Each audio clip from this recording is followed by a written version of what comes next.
ನಮಸ್ಕಾರ ಗೆಳೆಯರೆ. ಒಂದು ಕಾಲವಿತ್ತು ಜಗತ್ತಿನ ದೊಡ್ಡ ದೊಡ್ಡ ದೇಶಗಳು ಭಾರತವನ್ನು ಕೇವಲ ಒಂದು ಮಾರುಕಟ್ಟೆ ಅಂತ ಮಾತ್ರ ನೋಡ್ತಾ ಇದ್ದವು. ತಮ್ಮ ದೇಶದಲ್ಲಿ ತಯಾರಾದ ವಸ್ತುಗಳನ್ನು ತಂದು ಸುರಿಯಲು ಭಾರತ ಒಂದು ದೊಡ್ಡ ಕಸದ ಬುಟ್ಟಿಯಾಗಿತ್ತು. ಆದ್ರೆ ಇಂದು ಕಾಲ ಬದಲಾಗಿದೆ. ಹಾಗೇನೆ ನೀವು ಯಾವಾಗ್ಲಾದ್ರೂ ಯೋಚನೆ ಮಾಡಿದ್ದೀರಾ? ಒಂದ್ ಕಾಲದಲ್ಲಿ ಭಾರತದ ಜೊತೆ ವ್ಯಾಪಾರ ಮಾಡುವುದಕ್ಕಾಗಿ ಹಿಂದೇಟು ಹಾಕುತ್ತಿದ್ದ ವಿಶ್ವದ ಮಹಾಶಕ್ತಿಗಳು ಇವತ್ತಿಗೆ ಭಾರತದ ಜೊತೆ ವ್ಯಾಪಾರ ಒಪ್ಪಂದ ಮಾಡಿಕೊಳ್ಳುವುದಕ್ಕಾಗಿ ಸಾಲುಗಟ್ಟಿ ನಿಲ್ಲುವಂತ ದಿನ ಬರ್ತದೆ ಅಂತ ಗೆಳೆಯರೆ. ಇವತ್ತಿಗೆ ಅಮೆರಿಕಾದಿಂದ ಹಿಡಿದು ಬ್ರಿಟನ್ನವರೆಗೆ ಜಗತ್ತಿನಾದ್ಯಂತ ಆರ್ಥಿಕ ಹಿಂಜರಿತದ ಕಾರ್ಮೋಡ ಕವಿದಿದೆ. ಬಲಿಷ್ಠ ದೇಶಗಳ ಆರ್ಥಿಕತೆಯೇ ನಡಕ್ತಾ ಇದೆ. ಆದರೆ ಇಂತಹ ಕಠಿಣ ಸಮಯದಲ್ಲೂ ಭಾರತದ ರಫ್ತು ವಲಯ ಅಂದ್ರೆ ಎಕ್ಸ್ಪೋರ್ಟ್ ಸೆಕ್ಟರ್ ರಾಕೆಟ್ನ ವೇಗದಲ್ಲಿ ಮುನ್ನುಗ್ತಾ ಇದೆ.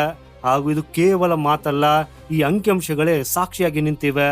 2025-26 ಆರ್ಥಿಕ ವರ್ಷದಲ್ಲಿ ಭಾರತವು ಬರೋಬ್ಬರಿ $863.1 ಬಿಲಿಯನ್ ಅಂದ್ರೆ ಸುಮಾರು 72 ಲಕ್ಷ ಕೋಟಿ ರೂಪಾಯಿ ಮೌಲ್ಯದ ವಸ್ತುಗಳನ್ನು ಜಗತ್ತಿಗೆ ರಫ್ತು ಮಾಡಿ ಹೊಸ ವಿಶ್ವ ದಾಖಲೆ ಬರೆದಿದೆ.